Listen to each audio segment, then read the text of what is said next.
battlefields of the future will be more dangerous than ever. In the 21st century, there will be threats to our freedom and security like never before. But will we be ready? Battles will be fought on land and sea, but they will not be won without supremacy in the air. Enter the incredible world of 21st century combat.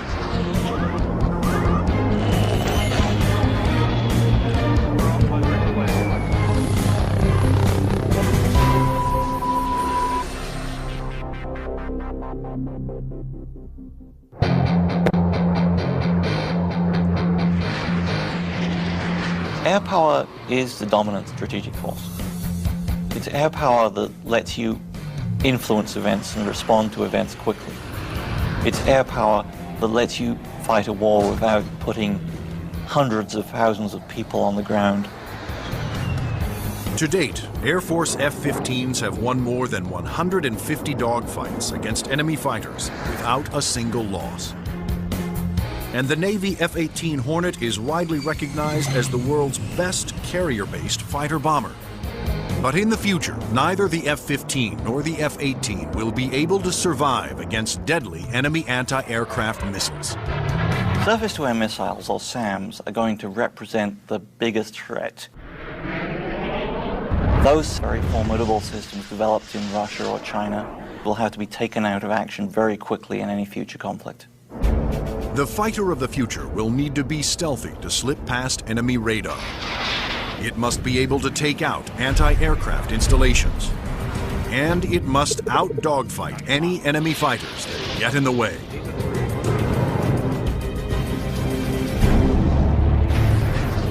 That future fighter is already here. The F-22 Raptor, the air dominance fighter of the 21st century. Developed by Lockheed Martin, this advanced tactical fighter has been designed to be the first plane to cross enemy lines, clearing the way for all other forces.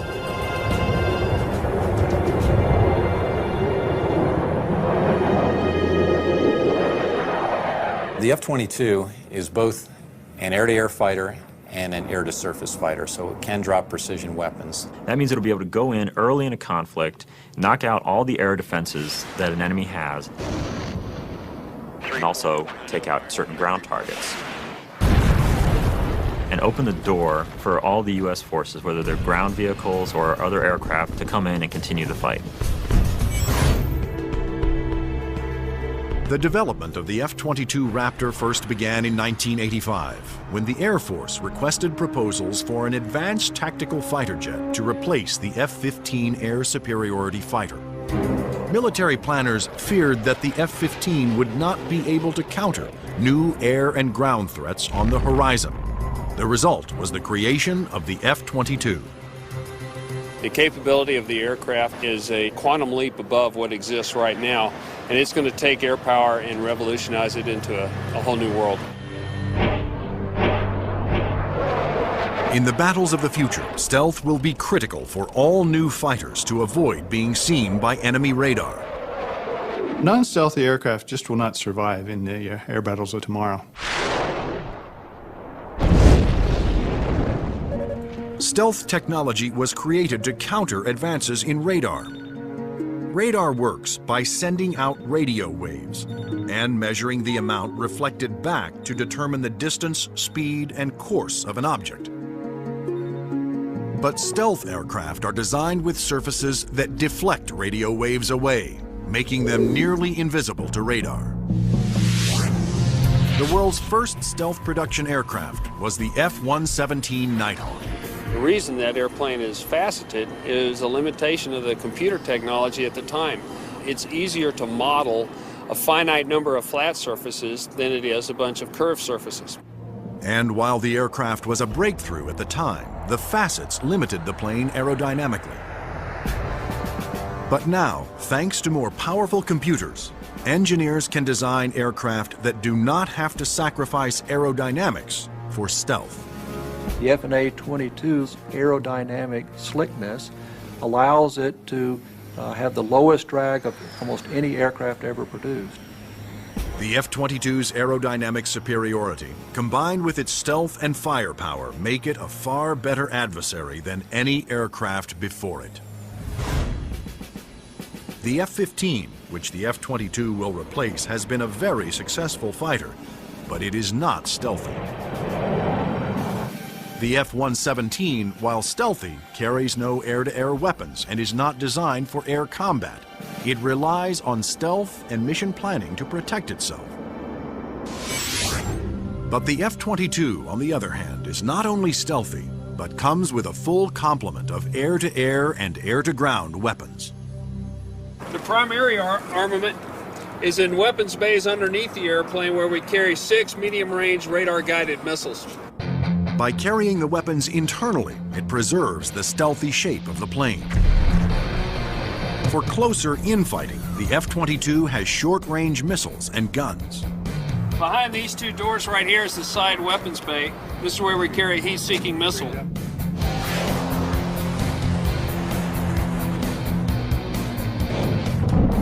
For close-in armament, the Raptor is equipped with the M61A2 cannon. The muzzle is hidden right behind this door right here. It's hidden because of the stealth characteristics of the airplane.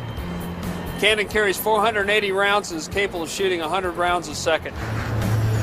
The F-22's advanced weapons systems will make it a formidable interceptor, as will its unique ability to find enemy aircraft without revealing its own position.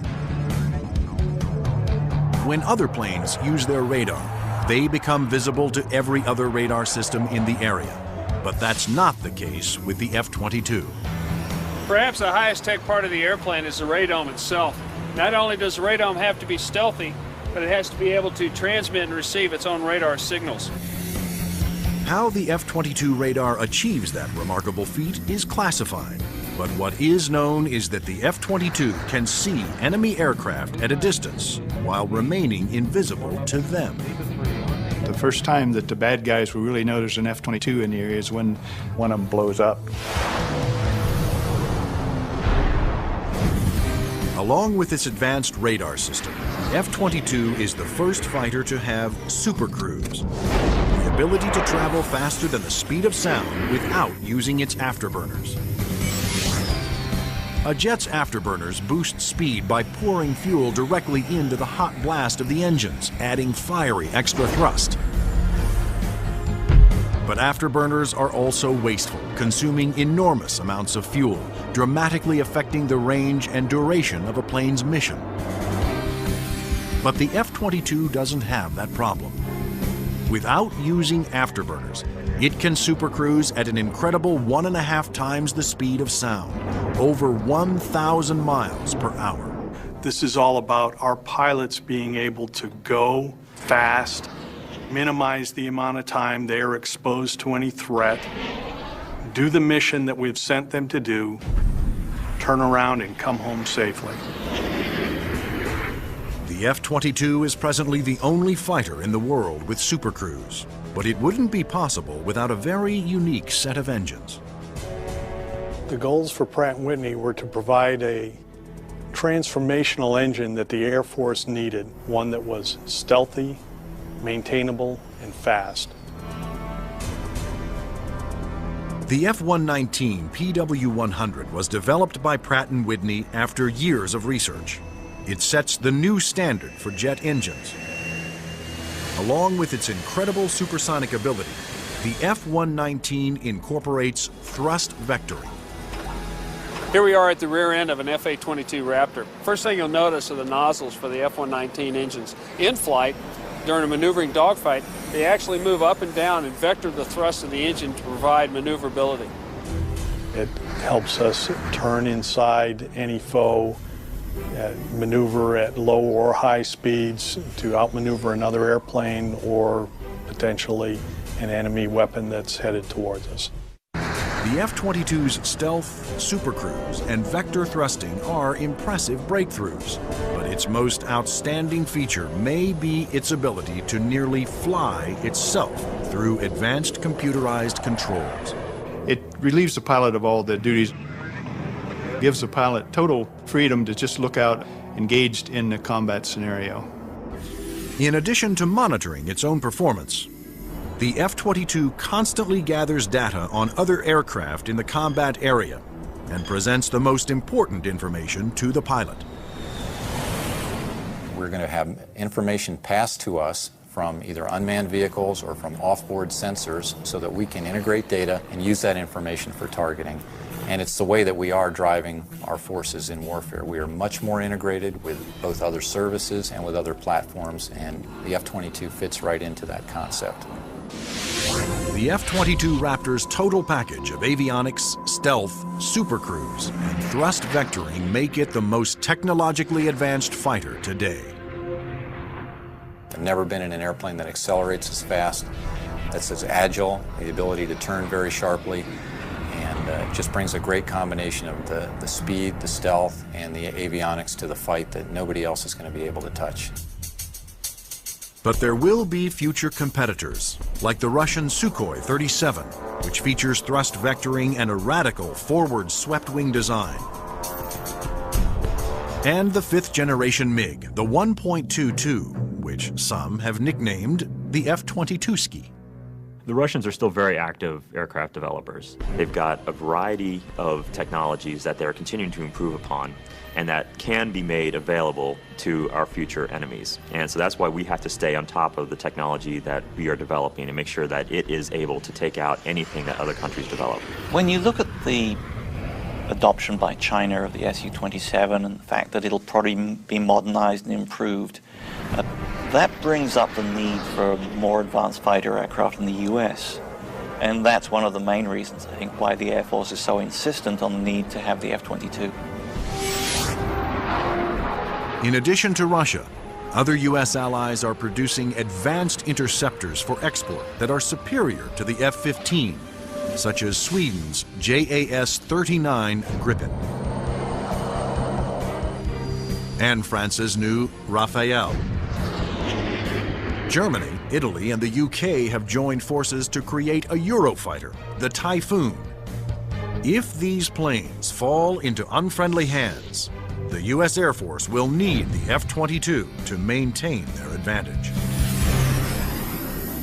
We're always going to go into war wanting to have that air dominance, and the F-22 is going to be the big boy on the block that can help us to do that. In future combat, the F-22 is to be joined by another stealthy aircraft, the F-35 Joint Strike Fighter, the ground attack bomber of the future. Designed for the U.S. Air Force, Navy, Marines, and Britain's Royal Navy, the question is, will it work for every user?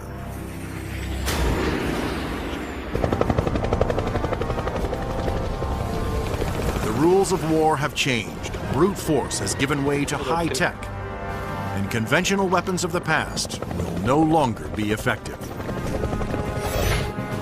In future battles, the F-22 will be the first fighter to cross enemy lines, surgically removing air and ground targets. Next in the F-35 Joint Strike Fighter, the attack bomber of the future. It will assume the air-to-ground attack role for the U.S. military. The F-35 can carry heavy weapons externally for maximum effect. But when a smaller payload is carried internally, it is nearly as stealthy as the vaunted F-117 Nighthawk. It has a significant amount of stealth capability to allow it to be used early on in a campaign, and it has a significant amount of weapons carrying and payload capability to be used at the later stages of campaign. The threat to the airplanes may not be as significant and require that stealth. The development of the F-35 was driven by the Armed Forces' desire to save costs by creating a ground attack bomber that would meet the needs of the Air Force, Navy, Marines, and Britain's Royal Navy.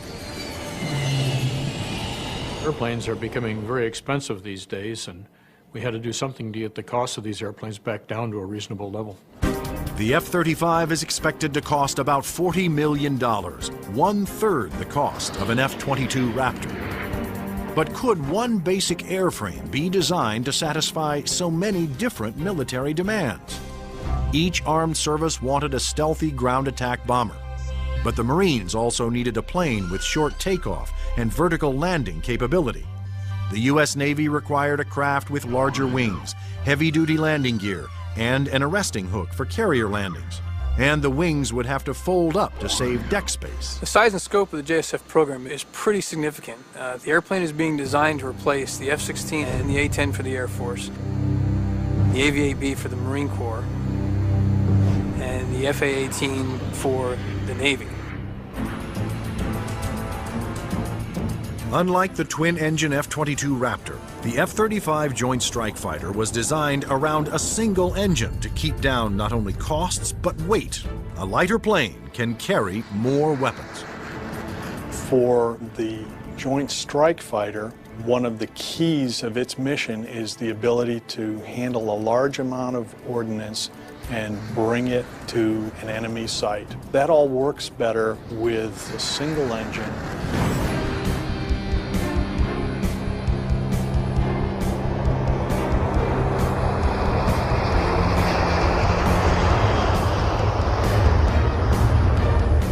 The Air Force version of the Joint Strike Fighter, the F-35A, made its first flight attempt on October 24, 2000. Tom Morgenfeld, who had been a test pilot for the F-22 Raptor, was at the controls. Well, a million things are going through your mind. Your eyes are everywhere, you're listening, you're watching. Your senses are tuned to an incredible level because you're sensing and feeling the airplane for the very first time. It flies wonderfully. It's definitely a pilot's airplane. The Air Force testing went smoothly. Next, a Navy version was built with heavy-duty landing gear and wider wings for the slow speeds needed to land on carriers. Navy test pilots flew touch and goes, demonstrating the F-35's ability to land within the space of a carrier's flight deck. But the most difficult challenge still lay ahead for the F-35 program. The Marine Corps needed a version that could perform short takeoffs and vertical landings, STOVL for short. The STOVL capability is extremely important to the Marine Corps because the airplane can go just about anywhere that the rest of the forces can go. It's not limited to needing a large runway. It doesn't need a really big ship to operate off of.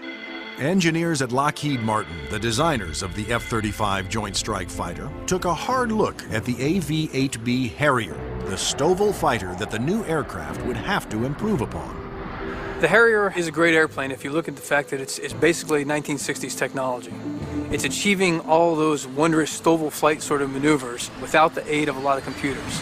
The Harrier's ability to take off, hover, and land vertically is achieved by vectored thrust. The powerful force of its jet engine is directed downwards through 4 nozzles that can pivot 90 degrees. I was brought in because I am a Harrier pilot with almost 1,600 hours in that airplane. So all of the lessons learned I have from the Harrier airframe and operational experience I have, I was able to bring to the program and use those to help evaluate the X-35 STOVL version. For hovering, engineers gambled on a radical new system. They planned to supplement the vectored thrust method by harnessing the jet engine to a drive shaft that would power a fan to blast air downward. In 1991, we unveiled this shaft-driven lift fan system to the technical world. Some actually said, "You gotta be kidding me. Are you guys serious?" The lift fan required doors to open behind the pilot on the top and bottom of the plane to draw in more air.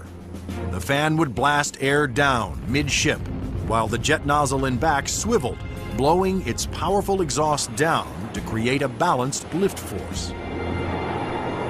The shaft-driven lift fan system allows you to harness a lot more energy out of what the engine is producing. But harnessing a jet engine to a drive shaft proved to be extremely difficult. The mechanical energy we were dealing with in the shaft-driven lift fan system was very large. We had 28,000 horsepower being transmitted from the drive shaft from the main engine to the lift fan. And that's similar to the power going through a U.S. naval destroyer. The lift fan's ability to blend large amounts of cool air with the hot jet exhaust provided another important benefit. One of the things we learned in JSF was to combine the jet exhaust to get a lower combined temperature than the Harrier. This allowed us to avoid some of the problems with concrete where the concrete would actually burst and explode under the high temperature and high jet exhaust from the Harrier. At the Lockheed Martin test facility in Palmdale, California, the revolutionary lift fan system was put to the ultimate test, in the air. If the lift fan failed during hover, the plane would crash.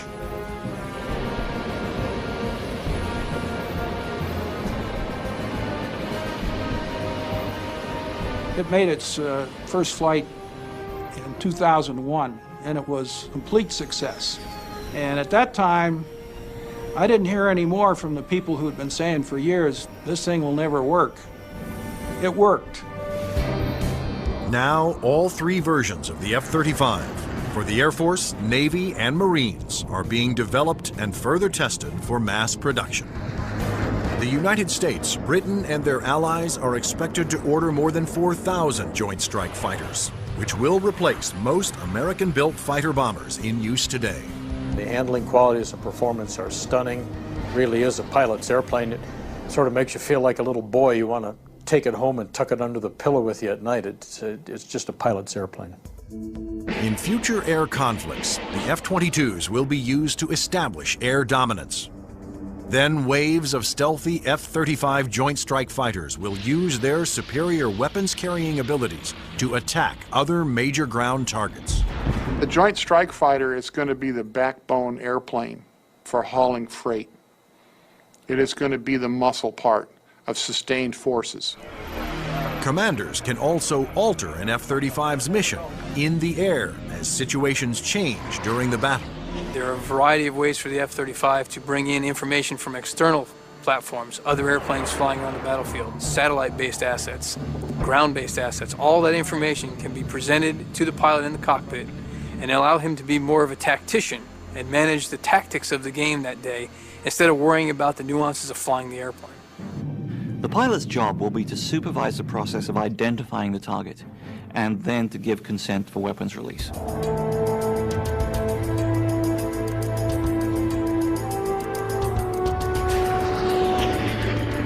The Joint Strike Fighter will be able to carry a wide range of weapons, to include the heavier weapons such as the 2,000-pound bunker busters and 2,000-pound blast weapons.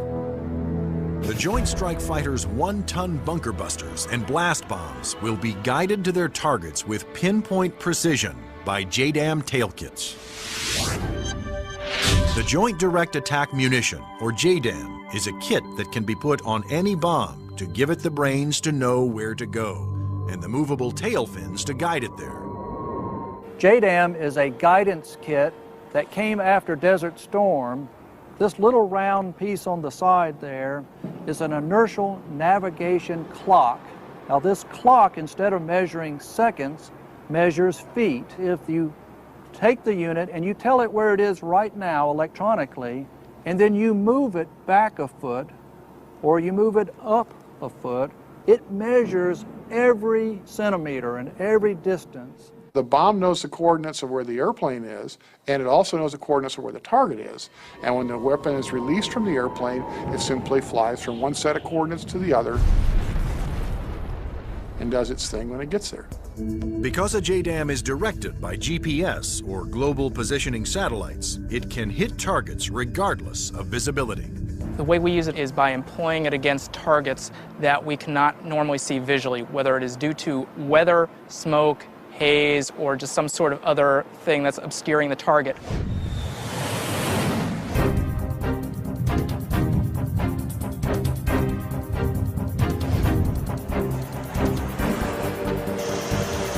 As a JDAM falls, its inertial clock keeps track of its position and signals the tail to make course corrections, directing it to the target.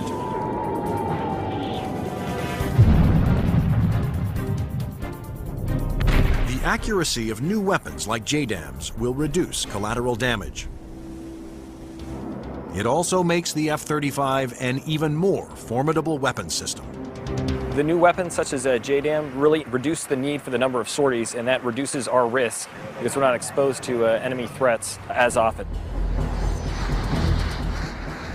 The F-35's combination of advanced weapons, avionics, and stealth will help it ensure its success over the battlefields of the future.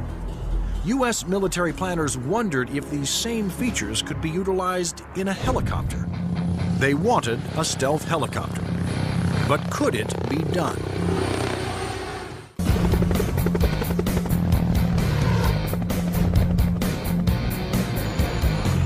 Over the last 50 years, helicopters have evolved from slow-moving multi-purpose support vehicles to fast-moving frontline attack ships. But in the high-tech wars of the future, speed alone is not enough. Information is the key. There's three elements that are critical to warfare. The ability for you to know more than the enemy, the ability to maneuver quickly around an enemy and gather more information about them, and the ability to provide precision firepower at the enemy. In future conflicts, after the F-22 Raptors and the F-35 Joint Strike Fighters have cleared the way, surveillance and attack helicopters will support ground troops as they move in to secure the area. We like to be down low where the action is, and we like to be down low where the threat can't see us. But at such low altitudes, helicopters are vulnerable to a wide assortment of ground-to-air weapons.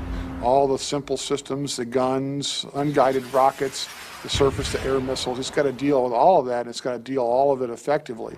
The Pentagon has responded with a two-pronged strategy to counter this threat: inexpensive, expendable unmanned helicopters and stealthy manned helicopters. Unmanned helicopters will be primarily used for surveillance and for gathering targeting information. Fire Scout, designed by Northrop Grumman, was specifically developed to take off and land on Navy ships. However, the key to creating a successful manned helicopter for future combat is to make it stealthy like the F-22. But the question is, can it be done? Achieving stealth in a helicopter is different from stealth in a fixed-wing aircraft. You're concerned about different signatures: radar reflectivity, infrared, noise, all things that will give away an aircraft's position. Those signatures, like heat, smoke, and sound, put helicopters and their pilots at serious risk over the battlefield. All the small shoulder-fired missiles, which are very effective against helicopters, are heat-seeking infrared systems. The challenge for engineers was to create a quiet helicopter with very few signatures and a small radar cross-section. And that's exactly what Sikorsky has done with the new RAH-66 Comanche. In the Comanche, with all the stealth capabilities, we can defeat the radar threat. We can defeat the guy with the shoulder-launched heat-seeking missile. And from the guy popping up in the tree, our agility defeats him. Our small size, our quiet acoustic signature defeats him. Often the first thing you hear from a helicopter is the sound of the wake from the main rotor hitting the wake from the tail rotor. In the Comanche, the fan tail is shrouded, so there is no interaction between the fan blade tips and the main rotor tips, and it's also canted slightly. And those all contribute to reducing the acoustic signature. Engineers also experimented with the main rotor to find a quieter design. If you look at a Comanche, it's got a 5-blade rotor, and what that does is it cuts down the normal chop, chop, chop sound from a helicopter into a more discreet whir that kind of blends into the background. Reducing the heat signature of a helicopter is also essential to making it more survivable. When you look at a Comanche, the first thing you ask yourself is, where's the exhaust? Where does all this hot air get out of the engine?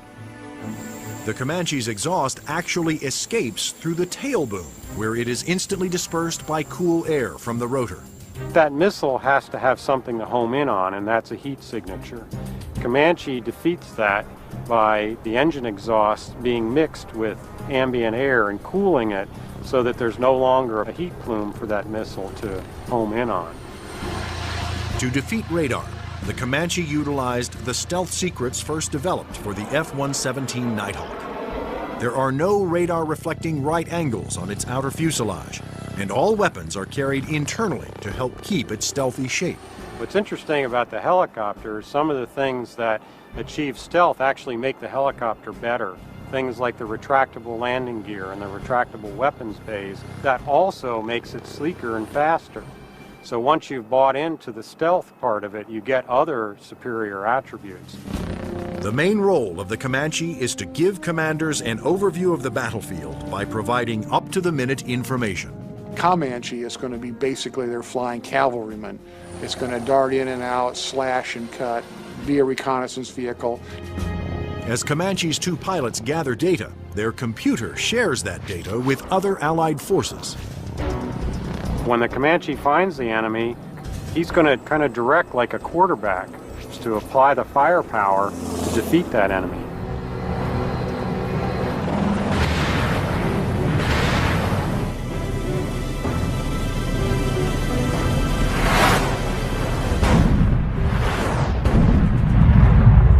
Engineering advances have also made the Comanche one of the easiest and most forgiving helicopters to fly. One thing that Comanche brings that other previous generation helicopters can't bring to the table is the pilot can maneuver the Comanche in virtually any axis without fear of exceeding any limits. Although it will be used primarily for reconnaissance, the Comanche will also be armed for self-defense.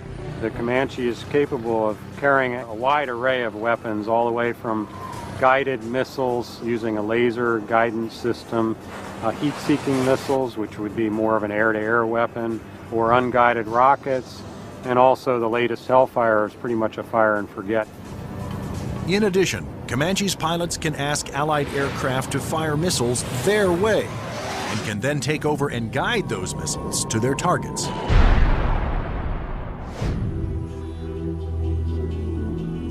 If the Comanche is hit, its computer system can often fix itself by reassigning vital functions to undamaged computer cards.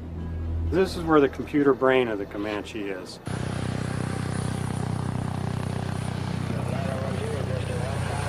In support of its reconnaissance mission, Comanche can control as many as 5 unmanned aircraft. When the Comanche may be employed, it may have little vehicles that it launches out, so it has its own little eyes over the hill so it can see what's going on without putting itself at risk. In addition to launching its own unmanned air vehicles, Comanches may be aided on the battlefield by swarms of LOCAS, small intelligent missiles with their own computer brains. It's about 31 inches long, weighs a little over 100 pounds, carries a single warhead, has a laser radar. In other words, it has a scanning laser beam that generates pictures. The LOCAS also communicate with each other and cooperate in searches and attacks. You could have a swarm of LOCASes, each of which has its own eyes, each of which is thinking, but each of which is communicating with each other. Send that imagery back to the operators who could either use these as surveillance probes or, in fact, as weapons themselves. Weapons like LOCAS reflect the trend toward electronically linking all Allied forces and weapons so that information can be shared and used by all. By networking aircraft over the battlefield, with surveillance platforms and other weapons systems, commanders can quickly change missions to take advantage of up-to-the-minute information. The key to the air battle of the future is not necessarily stealth, speed, or firepower. It's going to be information. Unmanned air vehicles, or UAVs, will provide a large part of that information while flying long-duration surveillance missions. So, will the Air Force of the future have no pilots? Since the very first use of airplanes in war, military planners have looked for ways to make aircraft more effective and more lethal. Once so secret their very existence was denied by the government, unmanned air combat vehicles, or UCAVs, are now poised to take the preeminent role in 21st century air combat.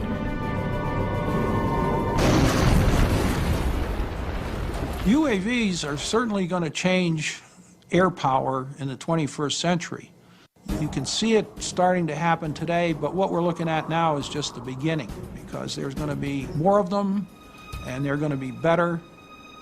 Unmanned aerial vehicles allow the military to do more with less, to put more aircraft into the air than you otherwise would be able to because of the limited number of pilots that you might have, or where it might be too risky.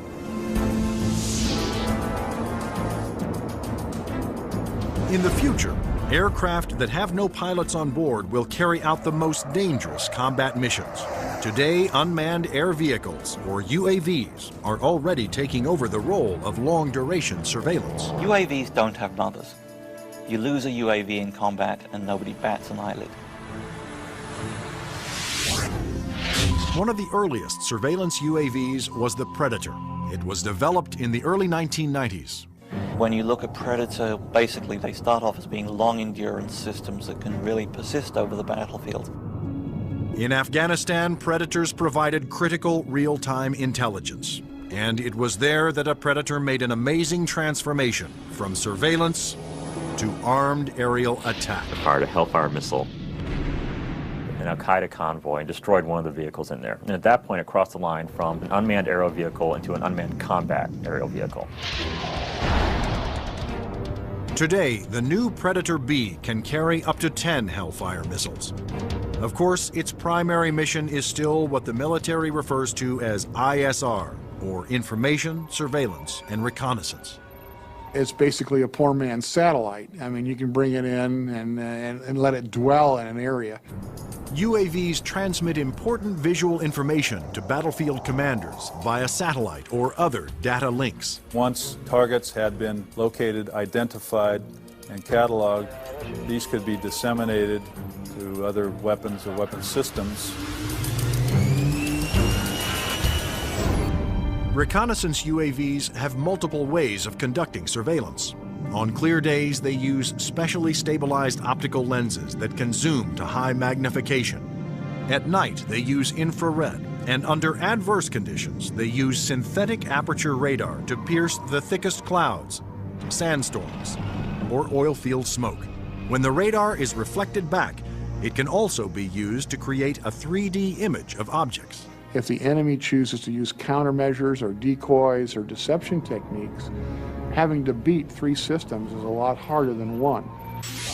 The success of the Predator paved the way for the development of an even more advanced high-altitude jet-powered UAV by Northrop Grumman. It's called the Global Hawk, but unlike the Predator, it was designed to take off, fly its pre-programmed mission, and land all on its own, thanks to the GPS, or Global Positioning Satellite System. The Global Hawk is basically a much larger version of the Predator. It has higher altitude capabilities, increased payload. It can carry a lot more sensors, a lot more communication devices, and it can loiter over a battlefield for up to 35 hours. The Global Hawk can stay aloft for a day or more, providing constant near real-time video surveillance over an area the size of Illinois. Predator and Global Hawk give us an up-close view, which is something you can't get from a national asset, which would be a satellite type of thing. Though still in development, the Global Hawk had a dramatic impact during Operation Iraqi Freedom. A single prototype provided information to Allied forces on 55% of all time-sensitive targets, including mobile Scud missile launchers.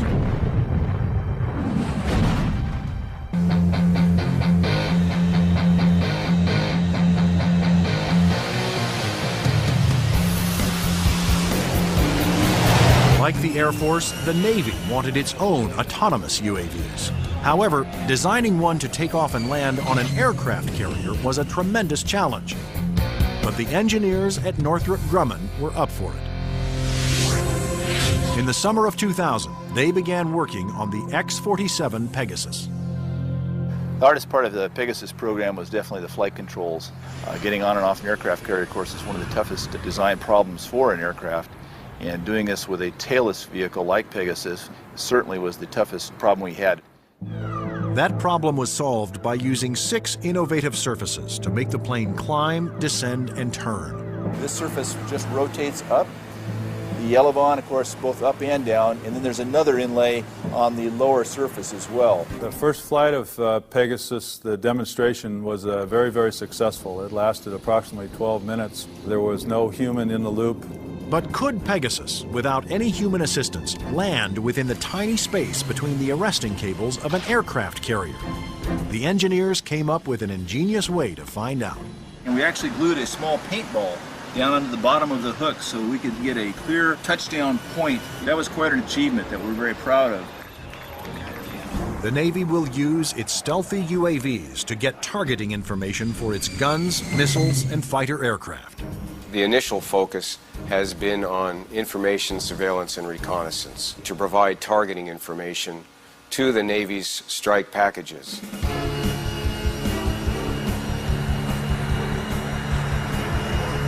But many future UAVs, such as Boeing's X-45 unmanned bomber, will be heavily armed. Although flying pre-programmed missions, armed UAVs will still need human permission to fire.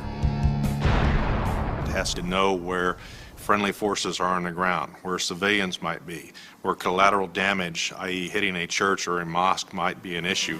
So there is an element that we always retain where a human in the loop is important. You can have a weapon that's doing its own surveillance and has its own ability to engage a target. And that gives you a level of dominance that we're just emerging on right now.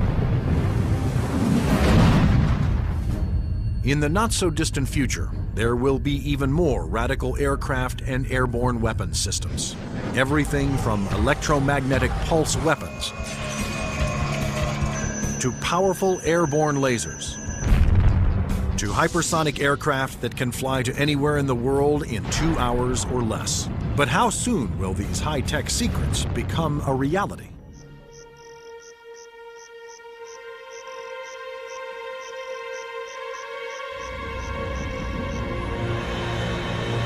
The enigmatic F-117 stealth jet flew in secret for 10 years before its existence was revealed to the public. Some of the unclassified projects that are acknowledged by the Pentagon seem more like science fiction than reality. The military is designing a weapon system designed to neutralize an enemy encampment or factory without destroying it and scattering nuclear, biological, or chemical materials. Electromagnetic pulse, or EMP weapons, will blast a highly concentrated magnetic field towards its target, overloading and destroying any electrical components. The small electromagnetic pulse weapons offer some pretty startling capabilities. You can essentially completely destroy an enemy's electronic infrastructure in a very precise way. You can fly over a small facility, only a couple of acres, fire it, and suddenly none of their computers work, none of their weapons work, none of their electronics at all will work. Researchers are also experimenting with an airborne chemical laser. An entire aircraft has been turned into a chemical energy plant that points that laser at a target and burns through missiles. This aircraft will fly at higher altitudes and will primarily be used for Scuds or for ballistic targets that would be fired from one country to another.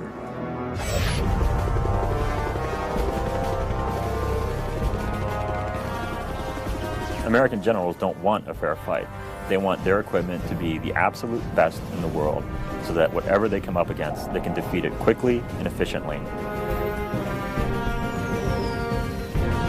The battlefield of the future will continue to be a dangerous place.